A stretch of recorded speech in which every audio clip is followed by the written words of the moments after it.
All right, let's get going. It's 8 o'clock. Okay.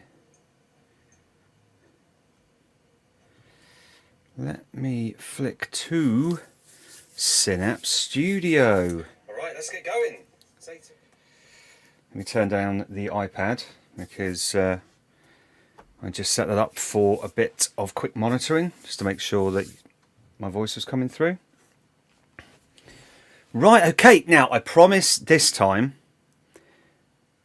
I'll keep it under an hour. I'm going to target around 30 minutes purely because I think, and I was thinking about this earlier today, that Delta, it's going to take 2-3 videos to go through it. I'm going to go through a bit of a basics in this live stream because I just want to get data syncing into a Delta table and then querying using serverless SQL pools.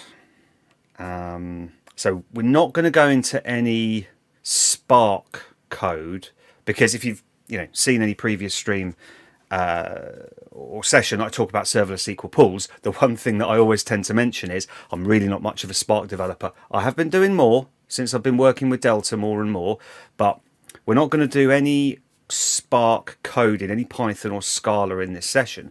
We're actually going to use mapping data flows because, well, number one, I'm probably a little bit more comfortable using mapping data flows within Synapse pipelines, and obviously available in Data Factory as well. But I wanted to test the functionality of Delta within mapping data flows because as a sync, you can load data from any source and push it into Delta using mapping data flows. That's what we're going to do. We're going to use some of that data that we're exporting from a SQL database.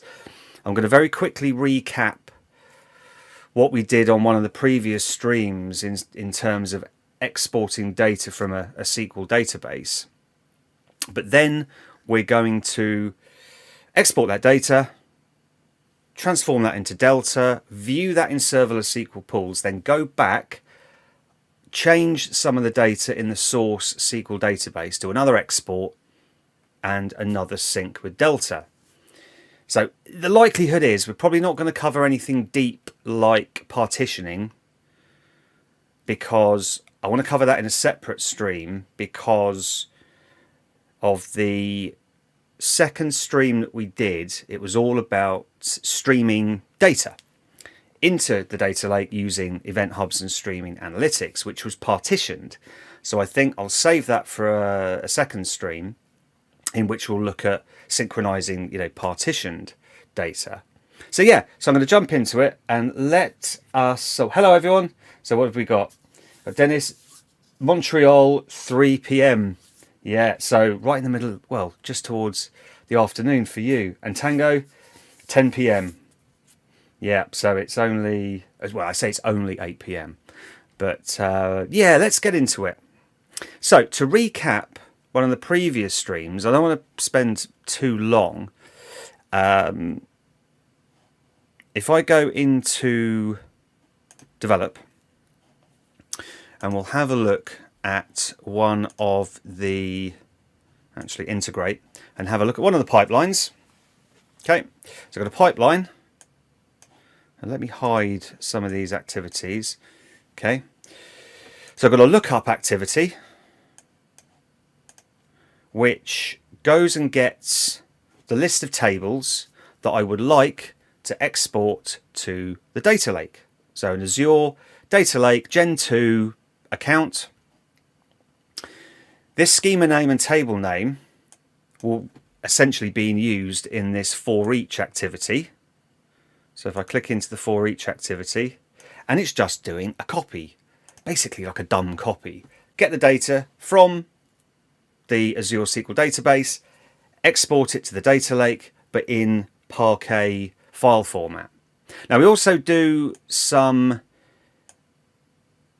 view generation for serverless SQL pools but that's in that first video, so I'm not gonna go into detail in this video. But it just automates some creation of views in Serverless SQL Pools over the data that we've exported. Okay. Now I can trigger this at any point, and you can see the little green ticks. I triggered it recently, and it'll just export the data to a folder in the data lake. So for every table that I specified, it'll just export it in a loop.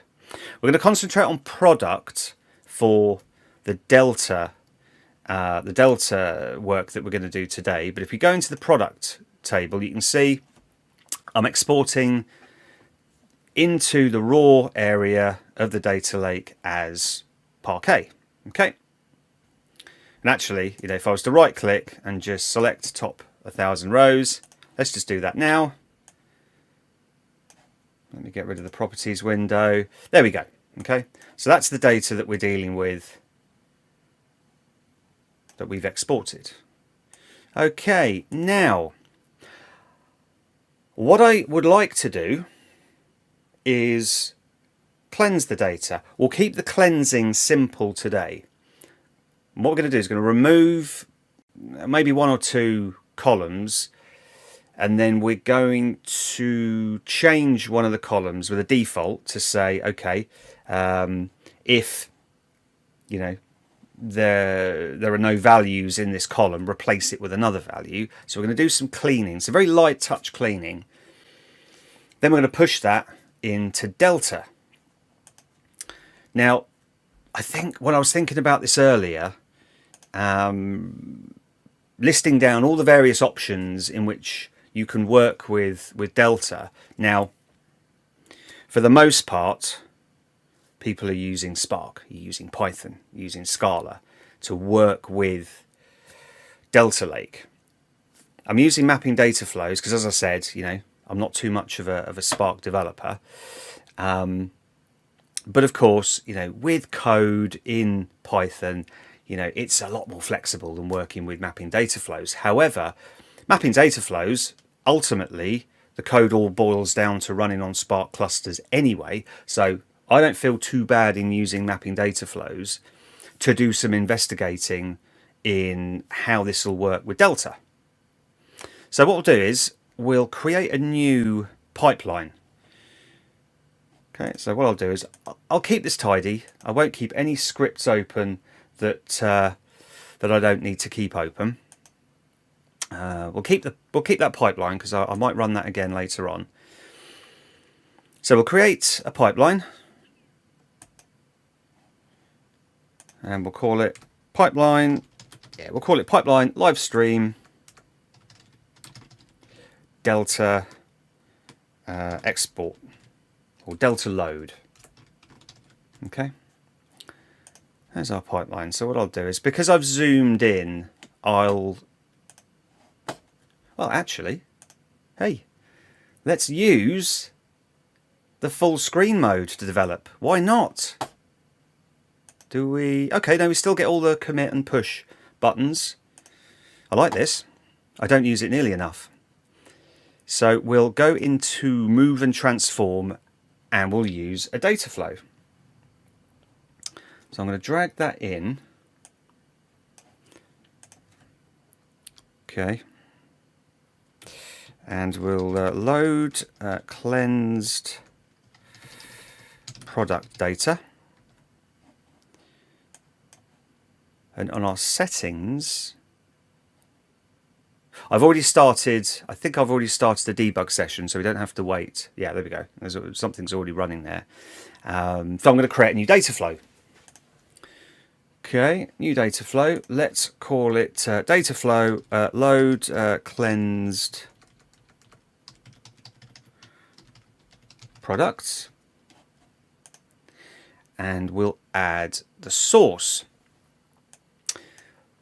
Now, I'm going to try and keep this as dynamic as possible. I am going to hard code where I'm going to put the delta for now, and then revisit that and parameterize it. But what we'll do is we'll say, okay, product, source product. Okay, I can use an existing data set for my sales data. Okay. Now, if I test the connection, obviously it's going to fail because it doesn't know where anything is.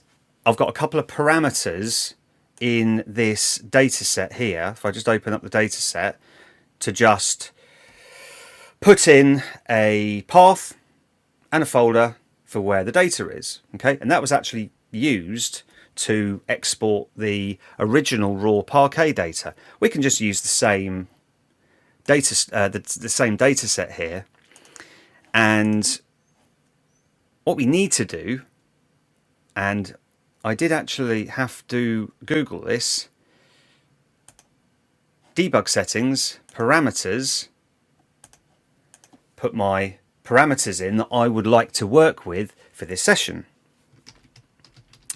And actually a shout out to Richard for, I think Richard posted a question and then answered it himself.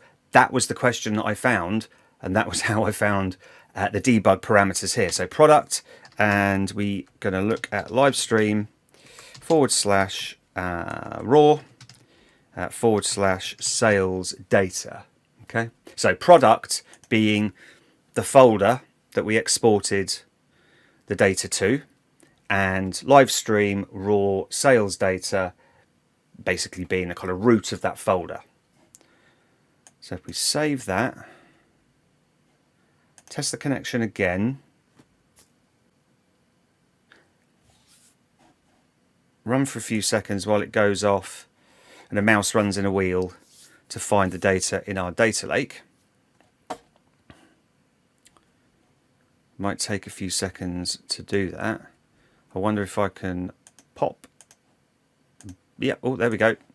Connection successful. Get rid of the properties. When I run it here, well, actually, yeah, we can just let's put it in now. Okay.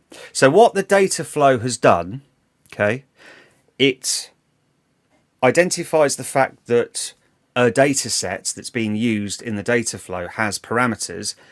It's exposed those parameters in the data flow task itself, so you can pass in the location. So we'll say live stream, raw, and sales data. Okay, now that'll only take into effect when I actually click debug to run, but working within the data flow itself, I have to go into debug settings, parameters, and set the parameters here that I'm working with. Okay, I'm going to keep everything as default, so allow schema drift. We'll have a look at the source data. Okay, it should take a few seconds to get me the data back.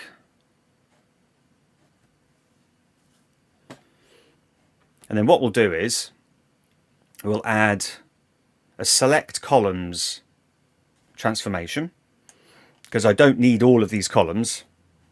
Okay, so there we go. There's our data. Okay, and you can see there's a lot of nulls in there. We'll pick a column to cleanse. Okay, I will add a select, because I don't want to load all of these columns, and I'll select columns. Okay. Actually, let me go back to source columns. I've missed an important step. Projection. I'm going to import the columns and their data types, so that ultimately the rest of the mapping data flow knows what it's dealing with. Okay, integers, strings, decimals, yeah, binary for the thumbnail photo. I had some fun with lake databases with a binary data type. That's the latest blog post on serverlessSQL.com, is the problem that I had with the binary file format. And we'll go into select columns. Let us to see the errors. Okay, what I'll do is I'll get rid of that and then do a select again. Okay, and what I'll do is I'll scroll down and we'll delete the thumbnail photo and the thumbnail photo file name. Don't need it, and actually the row GUID. Let's get rid of that. Okay, and I'll call that select columns, and then I will add a derived column onto here and just clean up one of the columns. I'll just put clean null columns. Let's select list price. Yeah, let's say that in our downstream analytical solution, the business have said that list price can't be null. You have to put something in there. Okay, we'll put a 0 in there. Okay, let's enter an expression into the visual expression builder. Now I believe there's an if null. If null. There we go. If null list price. What we'll do is we'll set it to 0. Okay, let's refresh the data preview. Now, that's quite interesting, is that when I've done this before, okay, well what we'll do is I know that, yeah, we'll keep it as that, so we'll save that. Save and finish. Okay, so we selected our columns that we want. We've cleaned a column. We could clean more columns, but we'll keep it to one column for the time being. And we'll add delta.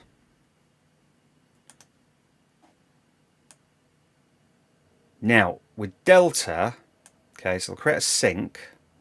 Okay, so we'll call it cleansed products delta. I can't select a pre-existing data set, so a generic data set that I can feed parameters in. I have to use an inline data set. I have to create this inline data set here. Inline data set type. Okay, and we've got several options, including delta. So there we go. We've got delta. Okay, now link service, it's just the connection to the data lake storage account. So I've already got one set up. And in settings, I am going to cheat and just put a location in. Okay, so I'm going to go into live stream, cleansed, sales data. There's nothing in there yet. This is the first time we're going to be loading cleansed data into this area. So I'll click OK. And then I'll just, at the end, I'm just going to append / product. Now, as you've seen, we can parameterize this as well. I'll keep it like this for now. And what I'll do is I'll set the table action to overwrite. Okay. Now, as you can probably see, this data flow isn't particularly nuanced. We're just going to go and grab all the data for the products from that source folder. Okay, select the columns we want, clean the null columns, and then load it into delta. Okay, now we can use another transformation called the alter row, but actually I want to do that in another stream because there are some caveats when working with that when pushing into delta. Okay, so we've got our delta. I'm going to overwrite, which basically means that it's going to take the source data, overwrite the existing data. If I'd have selected none, what it would do is every time I ran this mapping data flow, it would just keep appending the data as if it was new data. Yeah, so I know there's roughly around 300 products. So if I kept running this mapping data flow, it would just add 300 products. Yeah, 300, 600, 900. Okay. So we'll set it to overwrite and we'll allow inserts. Now if we preview that, okay, so I'm going to refresh that preview, then we get our product data. If I scroll to the right, yep, so we don't get any of the thumbnail data because, yeah, we excluded that. And with list price, actually, did I pick the only column that was actually complete? Okay. Actually, tell you what, let's go back and let's change it to weight. Yeah, so let's select weight. Okay. Let's just do it in here. Okay. We don't need to. I don't need to open the expression builder. By the way, the official Data Factory YouTube channel, Mark posts quite a lot of videos in that. Brilliant, absolutely brilliant. Goes through a lot of this, a lot of these options in here. Okay, so let's preview the data again. Let's refresh that.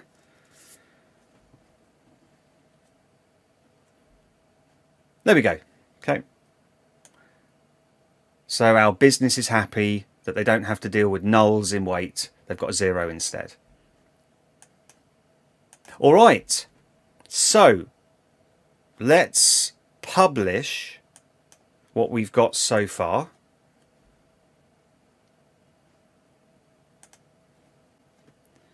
Okay, so we've got our source data from Parquet, selected our columns, done a little bit of light transformation, loaded it into Delta. Okay, so now if I go back up to the pipeline, let's click debug. All right, let's do a bit of refreshing. Oh, is it still generating templates in DevOps? There we go. Refresh, refresh. I think maybe about 20 seconds to do all this. Succeeded. Okay, brilliant. Right, let's open up the data lake. You know what? I take the fact that I can just click into the data lake within Synapse Studio for granted. But it's super handy. So let's go back up to live stream, go into our cleansed folder, sales data, product, and we've got a Parquet file because that's the format that Delta uses. We've got our Delta log folder, so we know that this product folder or table in the world of data in the world of Delta is a Delta log table. That's exciting. Let's now query this in serverless. Okay, I'm going to cheat. I'm going to go back up to the sales data folder, right click and say new SQL script, select the top 100 rows. And I'm going to specify in the file type Delta. Yeah, even though it's in Parquet file format, if I did specify Parquet, it would still read it, but it had absolutely no appreciation of the Delta log. So if there were data changes, it would just read, all of the data, all of the Parquet files. Yeah, so we'll change that to Delta, apply that. Okay, and as you can see, it's just generated a really, really simple open row set where it's just the full URL to the data lake. Let's run that. Let me get rid of that properties window. There's our data. So we've got zeros in weight. Yeah, so we've got our replaced data, and we don't have the thumbnail photo. Right, okay, fine. So what I'll do is I'll do a select and say where product ID, because I want to change a couple of the products details. I want to change 680 and 706. So let's just keep those two products in focus. Okay, there we go. And we'll make a note that the standard cost of both of these products is 1059.31. So let me just put that under there. Right, let's go back to the original pipeline that exported the raw Parquet data, and I'm going to switch to Management Studio, and I'm going to update a couple of those products. Okay, so I'm just going to update product, set the list price to 999.99, where the product ID is 680 and 706. Now, there is some support in mapping data flows for CDC when using an Azure SQL database, but I've separated the extraction of the data into the raw area, then the loading from the raw area into the cleansed area, and then ultimately, in a later stream, we'll look at what we do with cleansed into curated or the gold. So we've changed our product details. Go back to Synapse, and I'm just going to run the export for the data again. Now this just does a full export. There is a column within that within the database to identify when rows have changed. I'm not using that. I'm just using a bulk export. Now I've set everything to just run concurrently, so yep, nothing's sequential, nothing's batched. It's just hit that database and try to get everything out as soon as it can, which, to be honest with you, it will do very quickly. There we go, succeeded. Also, a shout out to Wolfgang Strasser, because I have actually hooked into Purview. It's not connected at the moment. Oh, there we go. Yeah, connected. There you go. Copy data. Unfortunately, I've changed my Purview account, so the lineage isn't currently being captured. However, a for each activity, a dynamic activity that's extracting data from a source to a destination, is now captured and visualized in Purview. I thought that was fantastic.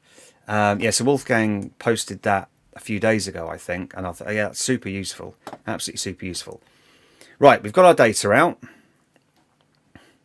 and if we go back into our, so I'm going to close this now because I don't need this anymore. And we go back into our data load. Right, I'm going to run this again.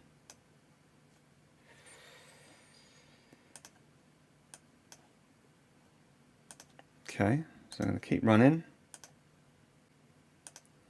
As I said, what did it take last time? 19-20 seconds? Something like that?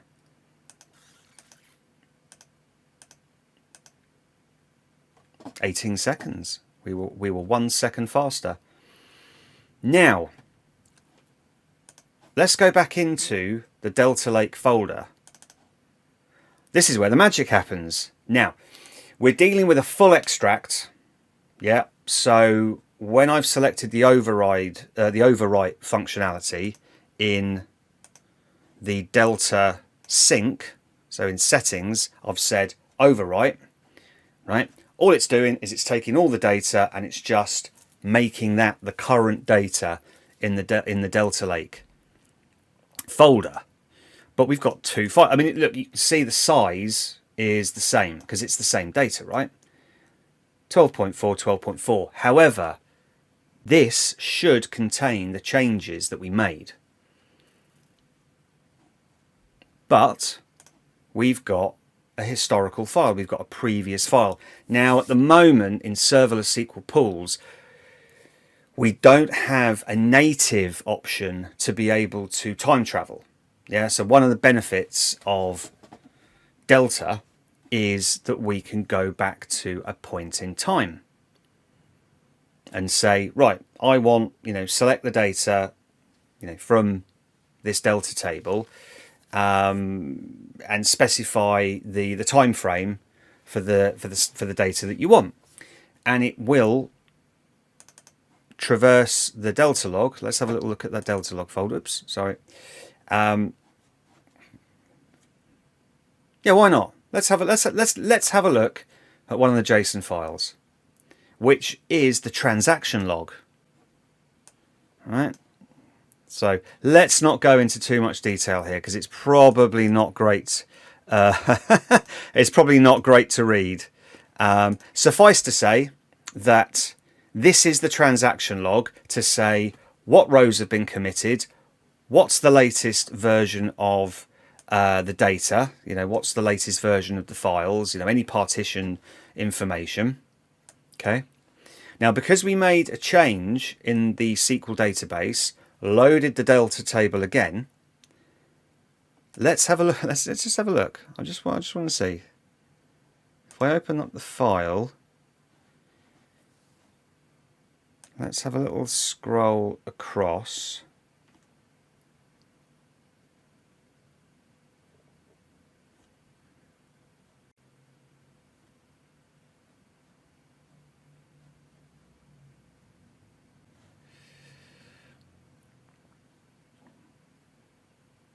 Okay, so look, it's added the new file and it's removed the old file. So any process, any any data processing platform that understands Delta will read the Delta log, understand what's the latest data, retrieve the required folder. So we go back into the product. Okay. Let's go back into Serverless SQL Pools and query the data. So we're just going to pull out the products that we changed. So we'll run that.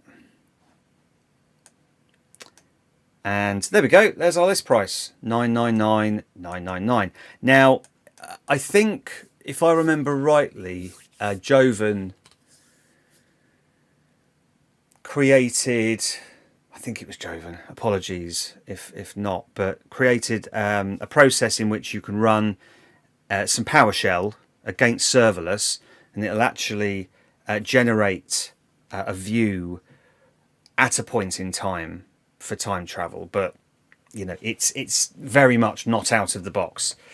So for the time being, we are, when we're working with Delta in Serverless SQL Pools, we're very much looking at the latest data that's been loaded into the Delta table. Okay.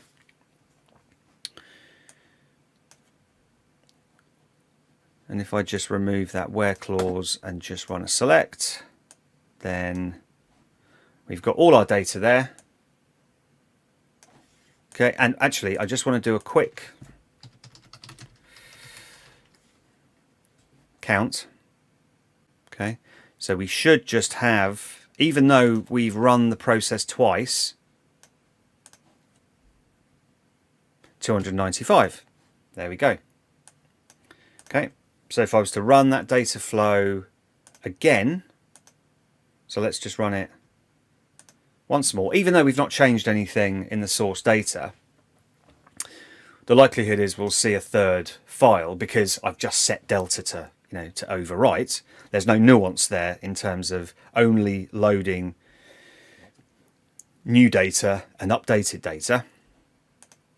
So we'll run that in progress, finished, go back, let's do a refresh. Here we go, we've got 3 files, and we do a count, 295. Okay, so it's still dealing with the same number of rows, and if we select the product ID, yeah, there we go. We get the list price, the latest list price that we've loaded. Right.